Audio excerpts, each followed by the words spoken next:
너무 귀한 찬양이죠. 감사합니다. 우리 하나님 말씀 고린도전서 15장 16절에서 26절까지 있는 말씀을 다 함께 찾겠습니다. 고린도전서 15장 16절부터 26절까지 한 절씩 교독하겠습니다.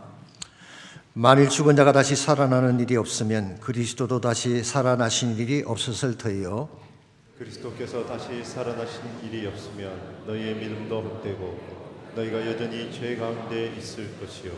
또한 그리스도 안에서 잠자는 자도 망하였으리니 만일 그리스도 안에서 우리가 바라는 것이 다만 이 세상의 삶뿐이면 모든 사람 가운데 우리가 더욱 불쌍한 자이리라. 그러나 이제 그리스도께서 죽은 자 가운데서 다시 살아나사 잠자는 자들의 첫 열매가 되셨도다. 사망이 한 사람으로 말미암았으니 죽은 자의 부활도 한 사람으로 말미암는도다. 아담 안에서 모든 사람이 죽은 것 같이 그리스도 안에서 모든 사람이 삶을 얻으리라. 그러나 각각 자기 차례대로 되리니 먼저는 첫 열매인 그리스도요 다음에는 그가 강림하실 때에 그리스도에게 속한 자요 그 후에는 마지막이니 그가 모든 통치와 모든 권세와 능력을 멸하시고 나라를 아버지 하나님께 바칠 때라. 그가 모든 원수를 그 발 아래에 둘 때까지 반드시 왕노를 하시리니. 26절 다 같이 읽습니다. 맨 나중에 멸망받을 원수는 사망이니라. 아멘. 인생을 살아가는 방식에는 두 가지 형태가 있습니다. 하나는 주어진 조건을 따라 사는 삶이고 또 하나는 그 조건을 뛰어넘는 삶입니다. 전자를 만약의 삶, what if의 삶이라고 부른다면 후자는 그러나의 삶, but의 삶이라고 부를 수가 있을 것입니다. 만약의 삶이라고 하는 것은 가정 위에 세워진 삶입니다. 예를 들어서 내가 만일 건강하다면 힘있게 살 것이다. 만일 경기가 잘 풀린다면 성공할 것이다. 만약 모든 사람들이 나를 사랑한다면 나는 행복할 것이다. 이와 같은 것들이 가정 위에 세워진 삶이죠. 이런 삶은 건전할 수가 없습니다. 가정의 어떤 조건이 무너지면 인생 전체가 다 붕괴될 것이기 때문입니다. 그 반면에 그러나의 삶은 주어진 조건의 인생을 걸지 않습니다. 하나님의 능력에 모든 것을 거는 것입니다. 그래서 최악의 조건일지라도 그것을 극복하고 이렇습니다. 주어진 환경이나 자신의 가능성을 믿는 것이 아니라 하나님의 능력을 믿기 때문입니다. 저는 이와 같은 것이 성경이 제시하는 바른 삶이라고 생각합니다. 이런 삶을 추구해야지 우리 삶을 통하여 하나님이 기뻐하는 열매가 맺혀지는 것입니다. 오래전 영국에 한 똑똑한 소년이 있었습니다. 그 소년은 학교에서 친구들 사이에서 작은 천재라고 불릴 정도로 총명하고 재능이 뛰어난 소년이었습니다. 믿음도 얼마나 좋은지 나에 걸맞지 않게 성숙한 믿음을 가진 아이였어요. 그런데 하루는 소년의 눈이 피투성이가 되어서 집으로 돌아온 것입니다. 깜짝 놀란 엄마가 어쩌다 이렇게 됐냐고 물었을 때에 뜻밖에도 아버지가 쏜 총에 맞아서 그렇게 됐다는 것입니다. 그 소년의 아버지는 백내장이 있어서 실수로 아들이 앞에 있는 것을 모르고 산탄총을 발사를 한 것입니다. 그 바람에 두 눈에 총알 조각이 박혀서 급히 병원으로 옮기긴 했지만 두 눈 다 실명을 하고 시각장애자가 되고 만 것입니다. 얼마나 기가 막힌 일입니까? 다른 사람도 아닌 자신의 아버지 때문에 실명이 되다니. 그의 아버지는 죄책감 때문에 매일 밤낮 눈물로 지내는 그런 상황이 왔습니다. 그냥 가지 턱이라는 일은요, 정작 소년 자신은 밝은 표정으로 이렇게 말을 하는 것입니다. 너무 자책하거나 슬퍼하지 마십시오. 눈의 기능을 상실했다고 해서 제 마음의 빛마저 상실한 것은 아닙니다. 제 마음에는 하나님이 주신 또 하나의 빛이 있습니다. 그것이 믿음의 빛입니다. 얼마나 귀한 고백입니까? 이런 믿음으로 살았기 때문에 그는 최악의 사건에도 불구하고 열심히 점자 공부를 해서 영국 최고의 명문 대학인 캠브리지 대학에서 졸업을 하고 영국 의회에 선출을 해서 글래스톤이 영국 수상 일대에 최신부 장관까지 역임을 했습니다. 이분이 바로 헨리 파우셋이라고 하는 인물, 영국의 경제와 정치에 큰 역할을 했던 사람이었죠. 여러분, 우리가 만일 주어진 조건만 바라보고 산다면 그 조건이 우리를 against 할 때 우리 인생은 무너질 수밖에 없는 것입니다. 그런데 우리 안에 살아계신 하나님을 신뢰하며 산다면, 그분의 능력을 따라 산다면 어떤 최악의 사건이 일어나도 어디서 딛고 일어날 수가 있는 것입니다. 이와 같이 최악의 조건에도 불구하고 일어서는 믿음을 그러나의 믿음이라고 부르고 싶습니다. 대반전을 이룩한 믿음이기 때문이죠. 오늘 여러분 무엇을 따라 살고 계시는지요? 만약이라는 가정을 따라 사는 what if의 삶인지 아니면 그러나의 믿음을 따라 사는 하나님 중심의 삶을 살고 계시는지 여러분과 제가 비록 악한 조건이 찾아오고 문제가 찾아올지라도 하나님을 따라 믿음으로 살게 되면 반드시 승리의 반전을 이룰 수 있습니다. 우리가 어떻게 하면은 최악의 조건에도 불구하고 승리의 반전을 이루며 살 수가 있을까요? 오늘 같이 봉독한 본문에 보시면은 만약이라고 하는 가정, what if라고 하는 가정을 뒤집고 대반전의 승리를 이룩했던 대표적인 케이스 하나가 소개가 되어 있습니다. 바로 그것이 예수 그리스도의 부활 사건입니다. 지난주에 말씀드린 것처럼 고린도 지역은 전형적인 헬라적인 도시였죠. 헬라 사상이 가득 차 있고 철학이 가득 찬 그런 도시였습니다. 그러므로 그들 중에 대다수는 부활을 믿지 않았습니다. 헬라 사람들에게는 부활이라는 개념이 없습니다. 그들은 영과 육체를 구별하는 이혼론 사상에 젖어 있기 때문에 육체는 죽으면 그것으로 끝이지 무슨 부활이냐고 생각하는 그런 사상이에요. 그런데 유대인 중에도 헬라파에 속하는 유대인들은 부활을 믿지 않았습니다. 그 대표적인 예가 사도계파에 속하는 사람들이죠. 아시는 대로 예수님 당시 때 두 종교 당파가 있지 않았습니까? 하나는 바리새파, 또 하나는 사도계파인데요. 이 바리새파에 속한 사람들은 보수적입니다.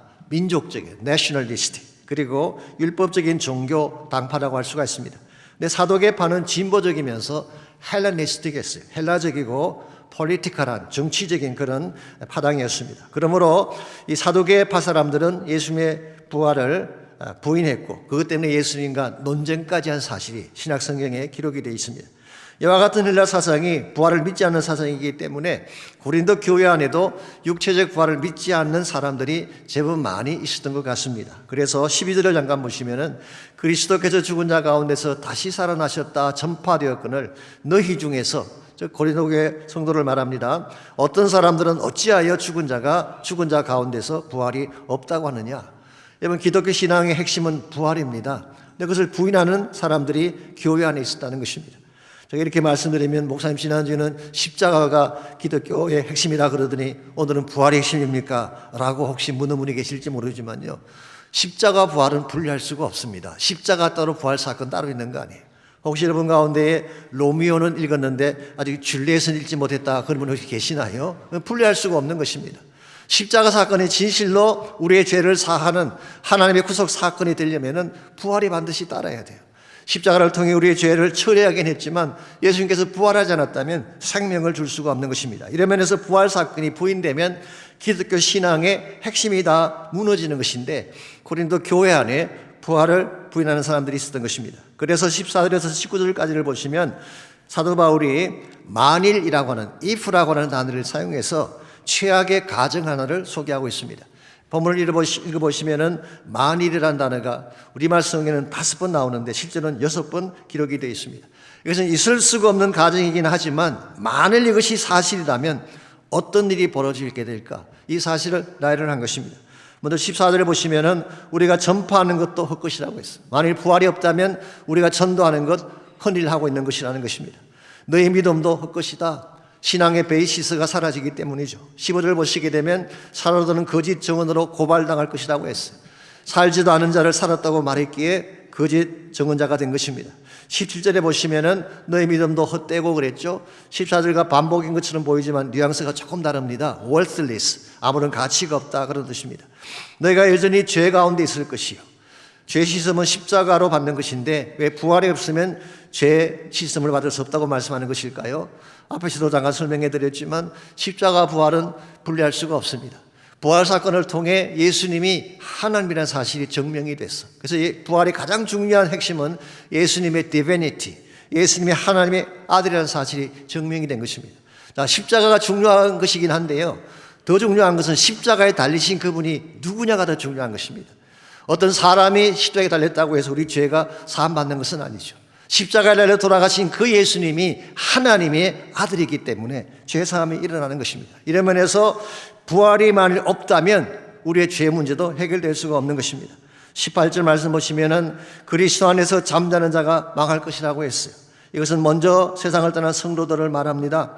부활이 없다면 죽음으로 모든 것이 끝나기 때문에 더 이상 희망이 없다는 것이죠. 흔히 장례식을 연결식으로 부르는 분들에게 연결식, 사실 크리스찬 용어는 아닙니다. Eternal parting, 영원히 헤어진다 그런 뜻이거든요. 정말 부활이 없다면 장례식은 연결식이 될 것입니다. 다시는 만나지 못할 영원한 이별이 되는 것입니다. 19절 말씀 보시면 만일 그리스도 안에서 우리가 바라는 것이 다만 이 세상의 삶뿐이면, 옛날 성경에서는 이생뿐이며 그렇게 번역했는데요, 모든 사람 가운데 우리가 더 불쌍한 자가 될 것이다. 이 생의 삶이 만일 전부라면 차라리 먹고 마시고 마음대로 살다 죽는 것이 낫지, 무엇 때문에 믿음 지키고 바르게 살고 희생하며 섬기며 사냐는 것입니다. 한마디로 정리하면 부활이 없다면 예수 믿는 것은 미친 짓이다, 그런 뜻이에요. 2000년 기독교 역사는 허구 위에 세워진 역사가 되고 기독교가 남긴 문화는 가짜에 불과하게 될 것입니다. 그러므로 이것은 우리가 상상할 수 없는 최악의 가정. 그래서 척 스윈들 목사님이 이것을 the worst hypothesis, 최악의 가정이다, 그렇게 표현하기도 했습니다. 그런데 참 감사한 사실이 하나 있습니다. 오늘 본문이 19절에서 끝나지 아니하고 20절로 연결된다는 사실입니다. 20절입니다. 그러나 이제 but now 그리스도께서 죽은 자 가운데서 다시 살아나사 잠자는 자들의 첫 열매가 되셨도다. 여기에 but now, 그러나 이제, 이것은 앞에 모든 부정적인 가정을 다 뒤집고 하나님이 준비하신 진정한 축복을 소개하는 대목이 아닐 수가 없습니다. 특별히 영어 성경 보시면 but now Christ has been raised from the dead, 예수님께서 죽은 자 가운데서 다시 살아나셨다. 이것이 현재 완료형으로 되어 있고 실제 헬라 말도 그렇게 되어 있습니다. 이 말은 이런 뜻입니다. 예수님께서는 부활하셨고 지금도 살아계신다, 그런 뜻입니다. 전 여기에 부활 사건의 본질이 있고 동시에 부활을 믿는 크리스천 삶의 본질이 있다고 생각합니다. 그것은 모든 불가능의 가정을, 모든 불가능의 what if를 뒤집고 대반전을 가져온 바스의 생활을 의미하는 것입니다. 이런 모든 것이 다 불가능해 보여도 but God, 하나님이 개입하시면 모든 것이 가능해질 수 있습니다. 모든 자가 다 나를 대적해도 but God, 하나님이 나의 편이 되신다면 승리할 수 있는 거예요. 모든 사람이 다 나를 버리고 떠나가도 but God, 하나님이 내 곁에 계신다면 우린 다시 일어날 수가 있는 것입니다. 이런 면에서 우리에게 주어진 상황이 전부가 아닙니다. 인간이 할 수 있는 시도가 모든 것을 결정하는 것이 아니라 어떤 하나님을 어떻게 믿느냐가 우리 삶의 앞날을 결정하는 것입니다. 오늘 여러분들은 과연 what if, 만약의 가정을 따라 삶을 살고 계시는지, 아니면 하나님께 행하실 능력과 기적을 따라 인생을 살고 계시는지, 우리 삶이 아무리 어렵고 힘들지라도 but God, 하나님이 우리와 함께 하시면 대반전이 일어날 수 있다고 믿을 때 우리 삶은 승리를 향해 나갈 수가 있게 되고 좋은 열매를 맺을 수가 있는 것입니다. 그러므로 우리가 어떻게 하면 최악의 상황에도 불구하고 그러나의 믿음으로 승리할 수가 있을지, 오늘 본문에 소개된 바울이 제시하는 부활의 선포를 통하여서 대반전의 삶을 사는 몇 가지 비결을 함께 정리하려고 합니다. 첫 번째로 최악의 상황을 딛고 그러나의 믿음으로 승리하려면 능력의 확신이 필요합니다. 하나님의 능력을 확신할 때 최악의 상황을 깨뜨리고 일어날 수가 있는 것입니다. 20절 말씀 다시 보겠습니다. 그리스도께서 죽은 자 가운데서 다시 살아나사라고 했어요. 이것은 무덤을 깨뜨린 사건을 말하는 것입니다. 죽음은 인생에 당면한 궁극적인 문제 아닙니까?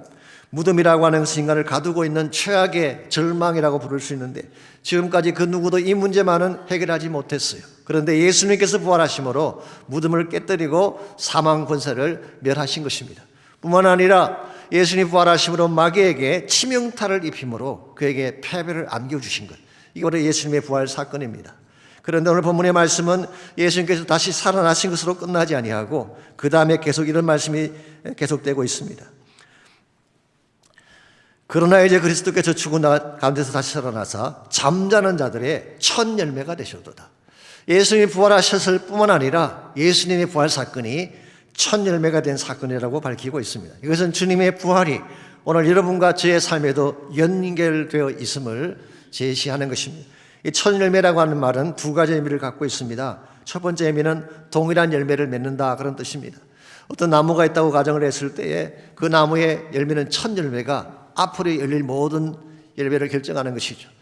자, 첫 열매가 사과 열매였다면 그 다음 열릴 열매가 뭘까요? 다 사과가 열리는 것입니다. 동일하게 예수님께서 첫 열매가 되셨다, 그 말의 뜻은 예수께 붙은 모든 자들은 예수님과 똑같은 열매, 부활의 영광된 몸을 입게 될 사실을 말하는 것입니다. 두 번째 의미는 구속사적인 차원의 의미가 있습니다. 구약 성경에 보시면은 초실절이라고 하는 절기가 나옵니다. 레위기 23장 10절 11절에 보면은 곡물의 첫 이삭을 제사장에게 가져가라고 분부를 했어요. 그러면 제사장이 그것을 받아가지고 여호와 앞에 흔들어서 제사를 드렸어요. 흔들어 드리는 제사이기 때문에 요제라고 부르기도 합니다. 이게 초실절이에요. 그런데 이 초실절이 언제 일어나느냐? 무교절 기간 중에 오는 안식일 이튿날 이것을 행하라고 되어 있습니다. 무교절이라고 하는 것은 유대인의 명절 중에 가장 중요한 명절이죠. 니산월 1월 정월 14일부터 21일까지 진행이 되는데 그 기간 동안에 누룩을 넣은 떡을 먹지 않는다고 해서 무교절이라고 부르는 것입니다. 그런데 이 기간 안에 6월절이 있어요. 그리고 반드시 한번 안식일이 거기에 들어가게 됩니다. 그런데 이 무교절 기간 동안에 안식일이 지난 첫째 날, 그날을 초실절로 지키라고 말한 것입니다. 자, 여러분 보험수를 다시 한번 보십시오. 예수님께서 언제 십자가에 달리셨나요? 무교절 기간 중입니다. 그리고 특별히 6월절 날 처형을 당하셨어요. 이 공관복음서에서는 예수님이 잡히시기 전에 6월절 만찬을 잡수신 것으로 되어 있기 때문에 목요일이 아닌가 생각할 수도 있습니다만은 실제로 요한복음을 보시게 되면 예수님이 오피셜리 죽은 그 시간이 제사장들이 성전에서 6월절 어린 양을 잡는 바로 그 시각이에요. 그러므로 진정한 의미에서의 6월절은 금요일이라고 할 수가 있습니다. 그런데 언제 부활하셨어요? 안식 후 첫날 부활하신 것입니다. 그러므로 exactly 무교절 기간 동안에 안식일이 지난 첫날 부활하셨기 때문에 예수님은 초실절에 부활을 하신 것입니다. 사도 바울은 이 사실을 잘 알기 때문에 이것을 염두에 두고 예수님의 부활을 첫 열매라고 말한 것입니다. 미시나라고 하는 것이 있습니다. 유대인들의 구전을 기록으로 남긴 것을 미시나라 그러는데요. 미시나에 보게 되면 초실절 곡식은 갈릴리 북쪽 게네사렛 평야에서 가져온 것을 드렸다고 합니다. 이 게네사렛 지방은 이스라엘 중에 최북단이죠. 그 최북단에 제일 먼저 보리의 열매가 주어지게 되는 것입니다. 그런데 남단인 유다 지역에는 한 달 내지 두 달이 지나야지 보리 추수를 하는 것입니다. 그래서 최북단부터 최남단까지 모든 보리를 수확하려면 한 달 내지 두 달의 시간이 필요했어요. 그래서 유대인들은 초실절부터 카운트를 해서 약 7주가 지났을 때에 맥주 감사제를 드리겠습니다. 자, 초실절이 지난 후에 썬데이죠. 7, 49, 49를 더하게 되면 50일째 되는 날이 옵니다. 그게 바로 맥주 감사절인데 그 날을 우리는 뭐라고 부르나요?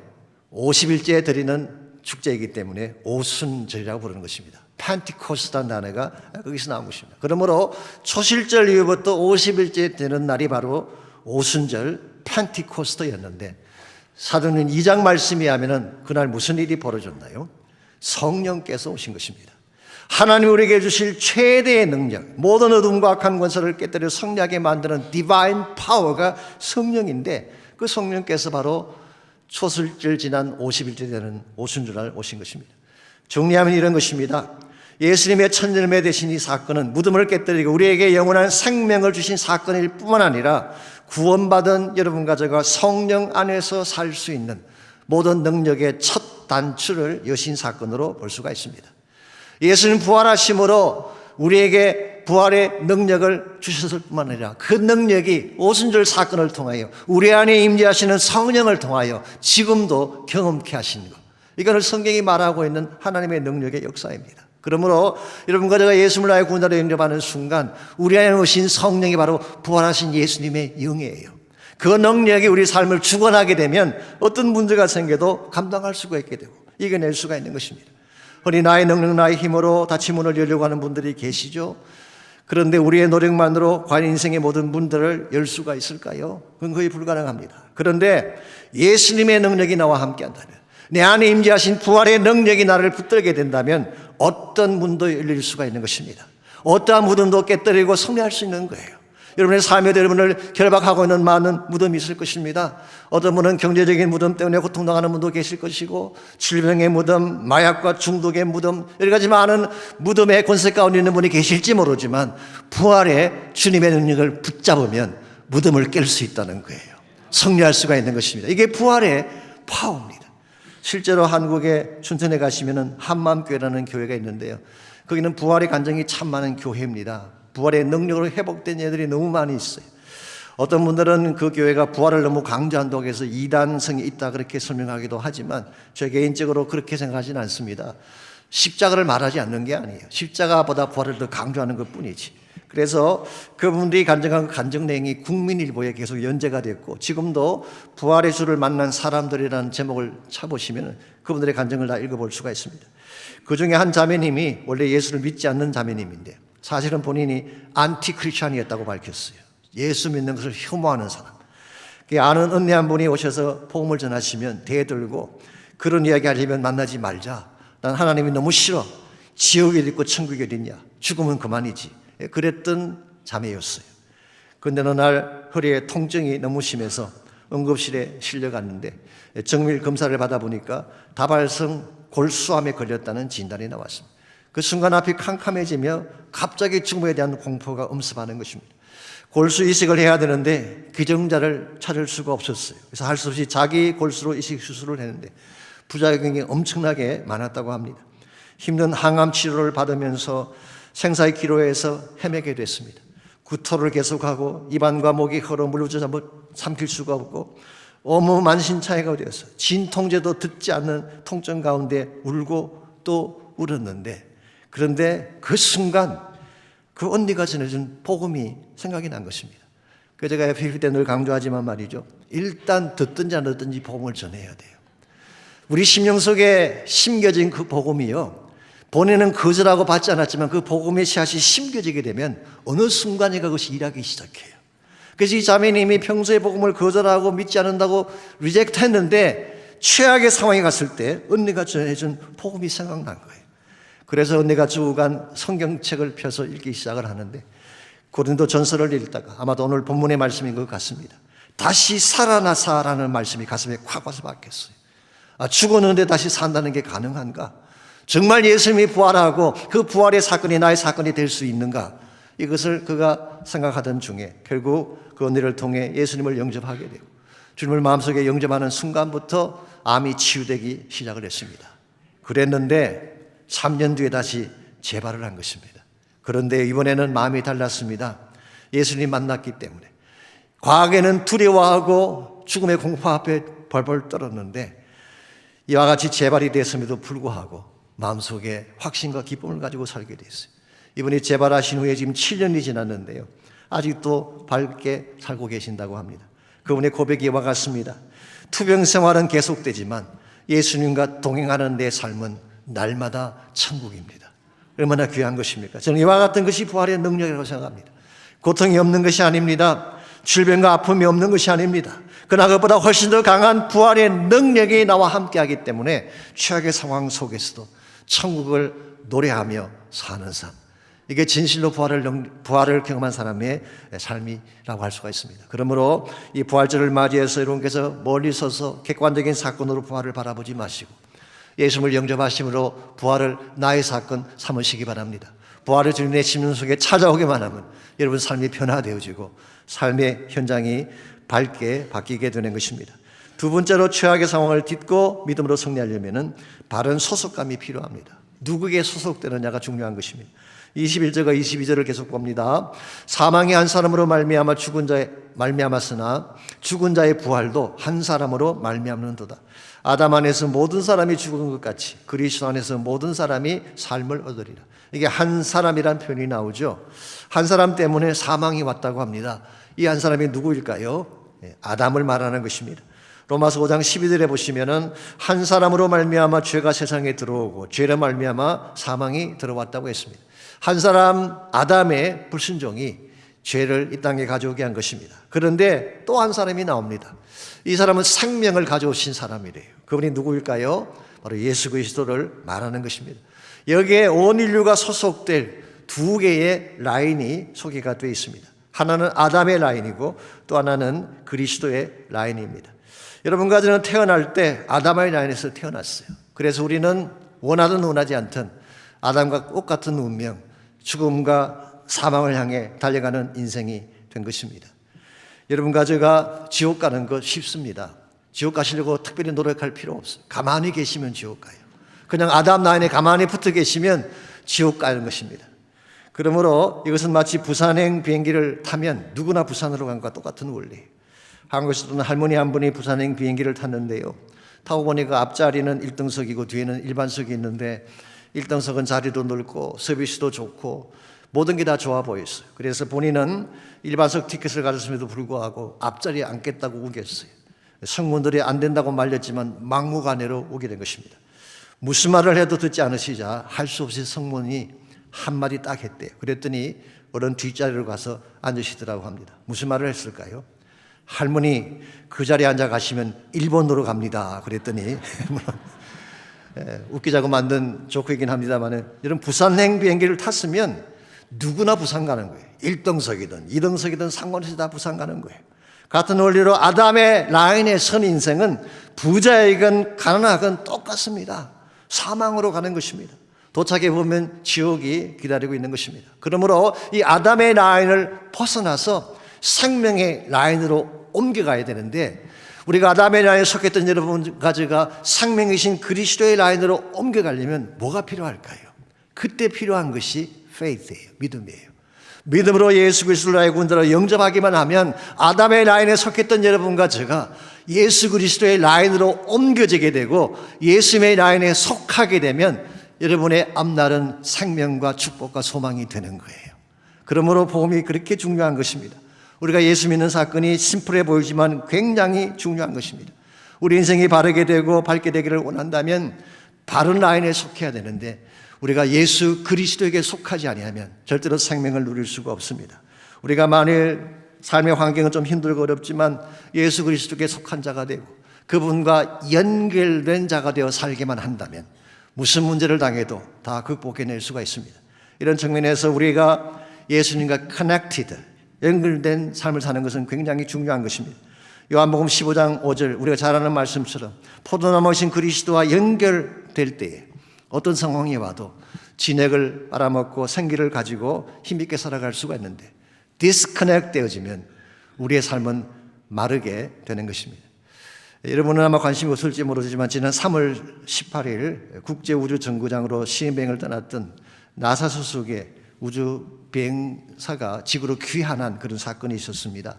써니 윌리엄스와 부치 윌모라는 두 사람의 케이스인데요. 이 두 사람은 작년 6월 5일 보잉사의 우주 캡슐을 타고 시험 비행을 떠났습니다. 그런데 기체의 결함으로 8일을 계획했던 여정이 286일이 걸렸어요. 약 9개월 동안이나 우주 공간을 헤매야 되는 초유의 사태가 발생한 것입니다. 한번 상상해 보십시오. 아무든 우주 공간을 9개월간 떠돌아다닌다는 것이 얼마나 당황스럽고 두려운 상황입니까? 그럼에도 불구하고 그들은 9개월 만에 다시 귀환을 했고요. 귀환했을 때에 부치 윌모어가 기자와 인터뷰하는 중에 이런 말을 했습니다. 어떻게 그 힘든 기간을 견뎌낼 수 있었는가 물었을 때에 우리는 매주일 예배와 연결되어 있었기 때문입니다. Because we are connected to the worship service every Sunday. 이분들이 속한 교회가 텍사스 파사디나에 있는 프로비던스 베프티스트 철치 회원인데요. 그는 그 우주 공간에 있으면서도 원격 조정으로 매주마다 함께 예배를 드렸대요. 아무리 먼 우주 공간에 떨어져 있을지라도 예배를 통해 하나님과 연결되면 그들은 결코 혼자가 아닌 것입니다.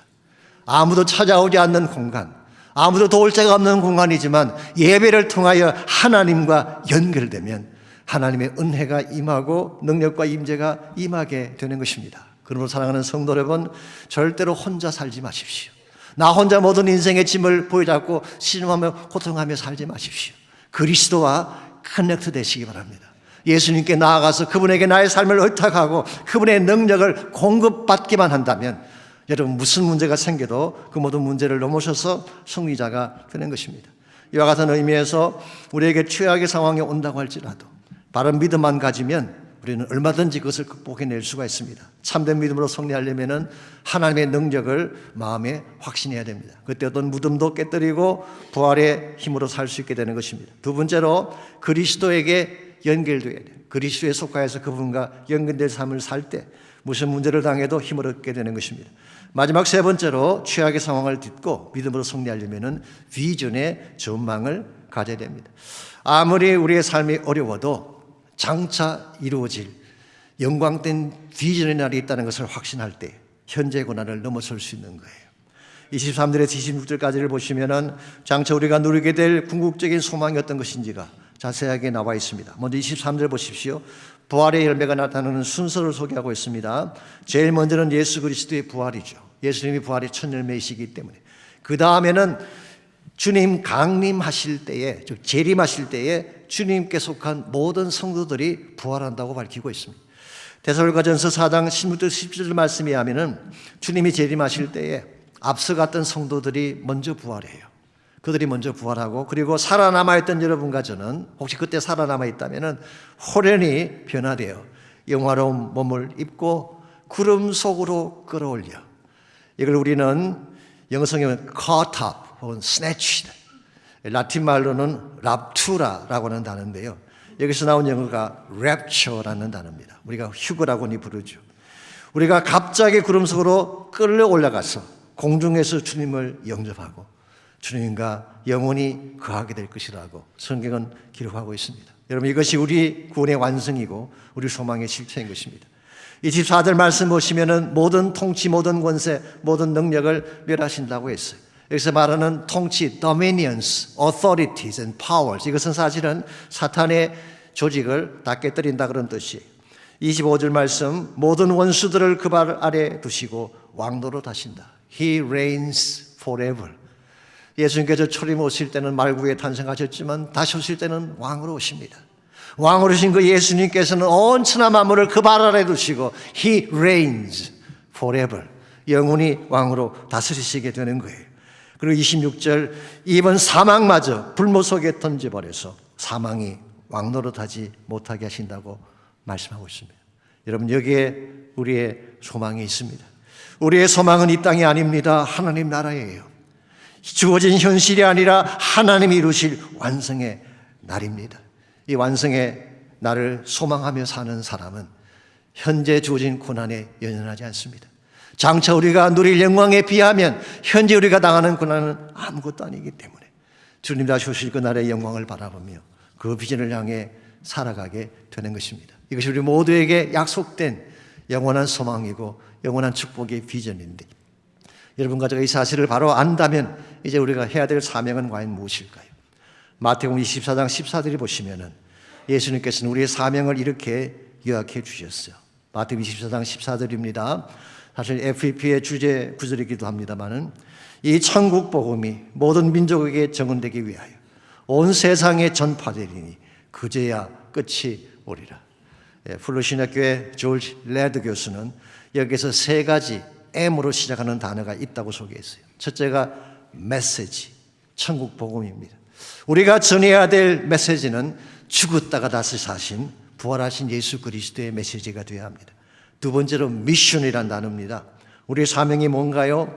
모든 민족에게 이 복음이 전언되기 위해 온 세상에 이것을 전파하는 것입니다. 우리가 전파해야 될 대상은 not just to Koreans, not just to English speaking people, 영어하는 사람들이나 한국말 사람들만이 아니라 all nations, all ethnic people group, 모든 자들에게, 온 세상 사람들에게 복음을 전하는 것이 우리의 미션이에요.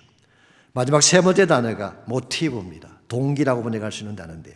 그제야 끝이 오리라고 했어요. 그래서 끝이라는 단어는 텔로스라는 헬라말, 목적, 종착역, 그렇게 번역할 수 있는 단어. 그러므로 이것은 주님 다시 오실 재림의 날을 말하는 것입니다. 우리의 모든 구원이 완성되어지고 모든 약속이 성취되어지고, 그리고 하나님이 주권자가 되셔서 온 세상을 심판하실 재림의 날을 말하는 것입니다. 이것이 우리가 전해야 될, 복음을 전해야 될 이유이고 정언으로 살아가야 될 진정한 동기라고 할 수가 있습니다. 지금 세상 곳곳에 수많은 그리스도의 제자들이 복음의 사명을 감당하고 있습니다. 수많은 선교사들이 환난과 핍박과 외로움에도 불구하고 복음에 목숨을 바쳐서 일을 하는 이유가 뭘까요? 사람들의 박수를 받기 위해서 아닙니다. 자신들의 야망을 이루기 위해서 아닙니다. 다시 오실 예수님 때문이에요. 주님 다시 오실 그 날에 대한 비전이 마음속에 있기 때문에 그 날을 사모하며 그날에 오실 주님을 맞이하기 위해 그들은 자신의 몸을 버려 사역하고 뛰고 있는 것입니다. 요한계시록 22장 12절은 이렇게 말씀합니다. 보라, 내가 속히 오리니 내가 줄 상이 내게 있어 각 사람에게 그가 행한 대로 갚아주리라. 주님 다시 오시면 우리 모두를 평가하시고 우리가 행한 것에 따라 상급을 주신다는 거예요. 영광의 면류관, 자랑의 면류관을 그날 우리가 받게 되는 것입니다. 형제자매 여러분, 우리가 사는 이 땅은 결코 영원하지 않습니다. 세상 영광 화려해 보이지만 풀의 꽃과 같이 금방 시들고 땅에 떨어지는 것입니다. 그러므로 거기에 인생을 걸지 마십시오. 다시 오실 예수님 바라보며 그분이 나에게 안겨줄 영광의 면류관을 사모하며 그날을 향해 달려가야지 한 번을 살아도 바로 살 수 있고 바른 열매를 남길 수가 있습니다. 몇 년 전에 CGN TV에서 방영되었던 다큐멘터리 영화가 한 편 있습니다. 서서평이라고 하는 엘리자베스 조헨나 샤핑이라고 하는 선교사님에 대한 스토리입니다. 이분은 원래 독일 분인데요, 미국으로 건너와서 간호사로 일을 하던 분입니다. 그런데 1912년도에 조선 땅에 의료진이 필요하다는 소식을 듣고 미혼의 몸으로 조선 땅에 와서 1934년 돌아가실 때까지 23년 동안 조선에 고통당하는 자들을 위해 사역을 하셨습니다. 그분의 별명이 조선의 어머니예요.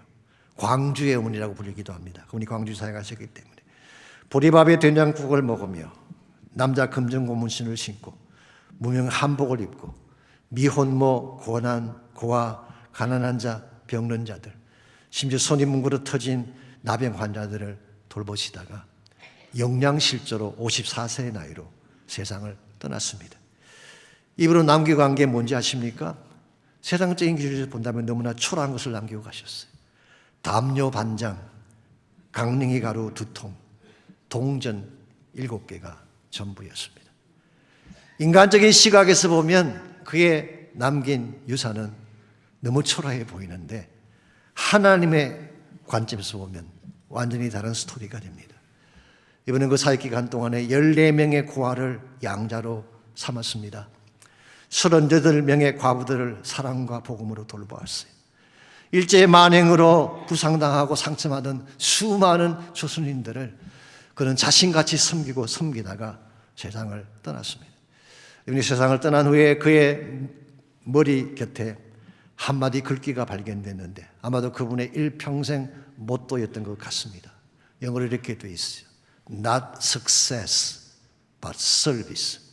성공이 아니라 섬김입니다.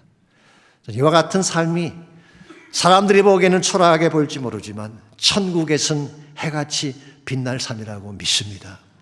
여러분, 주님 오실 날 멀지 않았습니다. 아직은 이 땅이 완전한 땅이 아니기 때문에 아픔도 있고 눈물도 있고 고통도 있을지 모르지만 주님 다시 오시게 되면 이 땅의 모든 고통이 끝이 납니다. 다시는 눈물이 없고 사망이 없는 곳에서 영혼을 보낼 축복이 여러분과 저에게 약속되어져 있습니다. 그러므로 우리 주님 다시 오시는 그날까지 우리가 해야 될 사명이 뭘까요? 이 소식을 알지 못하는 사람들에게 복음을 전가하고 주님이 오실 길을 예배하며 닦는 것이 우리가 해야 될 사명 아니겠습니까? 내 주님을 사모하며 사시기 바랍니다. 주의 영광 온 땅 덮을 때에 나는 노래하리라. 내 사모하는 주님, 그분이 온 세상 구주시라고. 내 사모하는 주님, 그분이 영광의 왕이시라고. 이 고백과 찬양으로 주의 오실 길을 예배하며 달려갈 때에 여러분의 인생은 가장 빛난 인생이 되고 하나님께 영광이 될 것입니다. 이 시간 같이 한번 기도하기를 원합니다. 우리 기도할 때 먼저 아직도 이 부활의 예수님 만나지 못한 분이 계신다면, 멀찍이 서서 부활을 객관적인 사건으로 바라보고 있는 분이 계신다면, 부활이 2000년 전에 지나간 사건이라고 생각하는 분이 혹시 계신다면 이 시간 마음의 문을 열고 지금 살아계신 예수님을 나의 구원자로 영접하는 시간이 있기를 바랍니다. 그분 만나지 않고 생명 얻을 수가 없습니다. 그분 만나지 않고 살아날 수가 없습니다. 예수 그리스도를 나의 구원자로 나의 주님으로 영접하는 기도 들으시기를 바랍니다. 혹시 여러분 가운데 무덤 속에 가는 자가 있나요? 고난의 무덤 속에 갇혀있는 자들, 질병의 무덤 속에 갇혀있는 자들, 중독과 마약의 무덤에 갇혀있는 자들, 정말 여러분의 힘으로 도저히 깨뜨릴 수 없는 무덤의 권세 가운데 있는 자가 혹시 있다면 부활의 능력을 가지고 선포하며 기도하시기 바랍니다. 나사렛 예수 그리스도의 이름으로 무덤이 깨어질지어다, 무덤이 열릴지어다, 다시 사망이 떠나가고 생명과 새 역사가 일어나게 할지어다 기도하시기 바랍니다. 무엇보다 우리 남은 생에 주의 오실 길을 예배하며 주님 다시 오시는 그날까지 복음 전하며 사는 우리가 될 수 있도록, 하나님 앞에 복음 전하며 사는 교회로 쓰임받을 수 있도록 우리 다 같이 함께 합심해서 기도하겠습니다. 살아계신 하나님 감사합니다. 예수님이 이 땅에 오셔서 죽으실 뿐만 아니라 부활하심으로 나의 영원한 생명주가 되신 것을 감사합니다. 시간이 가지 모인 사랑하는 자들 가운데에 아이도 부활의 주님을 만나지 못한 자가 있다면, 부활의 주님을 멀찍이 서서 객관적으로 바라보고 있는 자가 있다면 마음의 문을 열고 이 부활의 주님을 나의 군대로 영접하게 하시고 부활의 생명 가운데 살 수 있는 은혜를 보여주시기를 원합니다. 하나님 사랑하는 주의 백성들 가운데에 무덤 같은 상황에 붙들리는 자가 혹시 있다면 그 무덤을 깨뜨려 주시기를 원합니다. 주여, 경제적인 무덤, 가난의 무덤, 질병의 무덤, 모든 중독과 아픔의 무덤들이 다 나사렛 예수님 앞에 깨어지게 하시고 하나님의 새로운 능력과 새 소망의 역사가 일어나게 하여 주시기를 원합니다. 우리 남은 생에 주의 오실 길을 향해 달려가며 주의 나라를 위해 달려갈 수 있도록 우리의 삶을 이끌어 주시고 사용하여 주시기를 원합니다.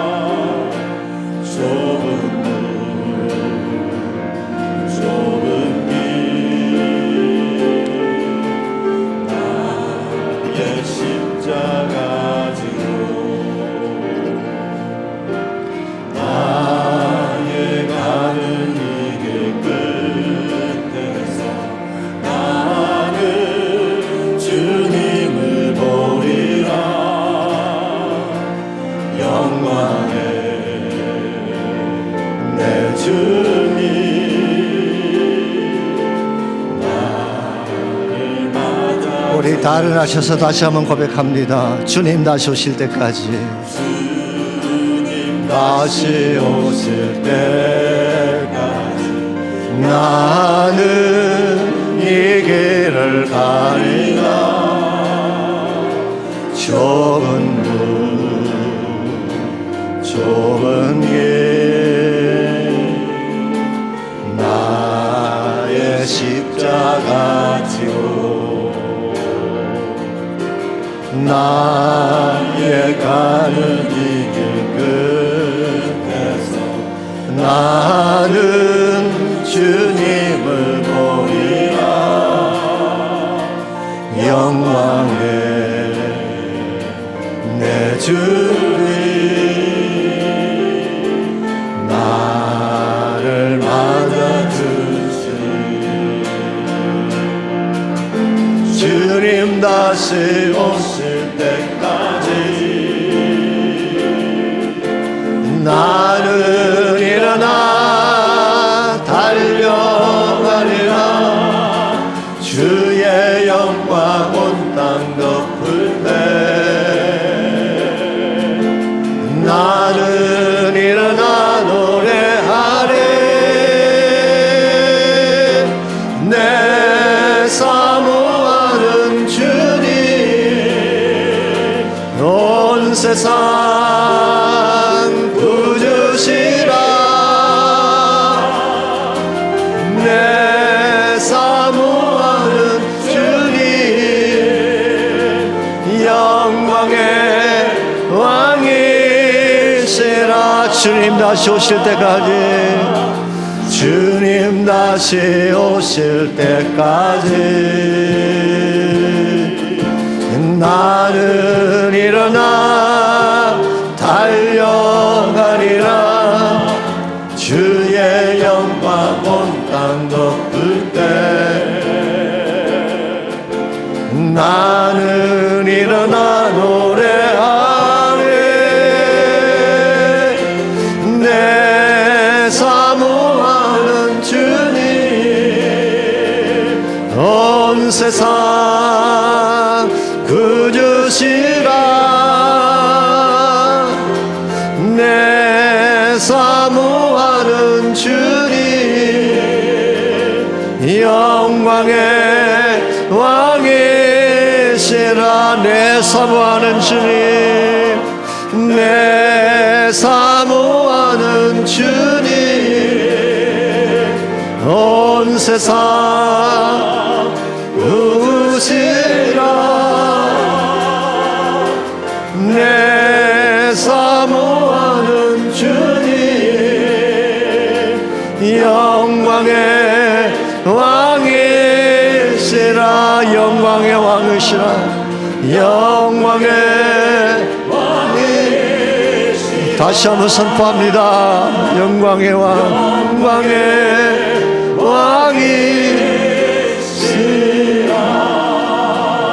왕이시라.